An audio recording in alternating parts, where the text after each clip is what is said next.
Wars in Gaza and Ukraine were prominent in discussions among G7 leaders in southern Italy, albeit with differing prospects for progress. On Ukraine, President Volodymyr Zelensky was offered a gesture of the G7's long-term support, a 10-year bilateral security deal signed with the United States to add to similar deals with other G7 members, together intended as a step towards eventual NATO membership. Is to strengthen Ukraine's credible defense and deterrence capabilities for the long term. A lasting peace for Ukraine must be underwritten by Ukraine's own ability to defend itself now and to deter future aggression anytime in the future. The United States is going to help ensure that Ukraine can do both.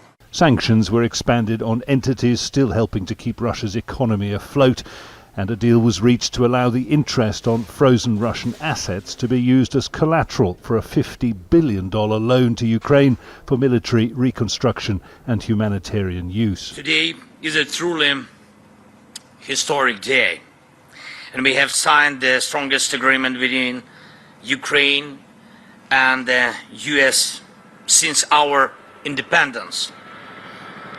And this is an agreement on security and thus on the protection of human life.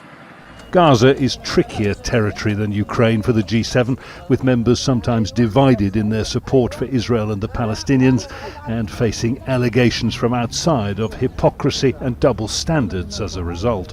A section of the summit's draft conclusions reiterates the G7 support for what are described as US efforts towards a ceasefire. It's also expected to contain language confirming the G7's commitment to a two-state solution. And it urges Israel to refrain from an expanded offensive in Rafah in the south of the Gaza Strip. It's a big moment for Italian Prime Minister Giorgia Meloni, fast becoming the acceptable face of far-right politics on the international stage and intent on forging new influence for Italy in Europe. The message we want to convey is a G7 under the Italian presidency that wants to strengthen its dialogue with the nations of the Global South. This G7 lacks some of the amiable informality of previous gatherings, and not just because of the gloomy state of the world.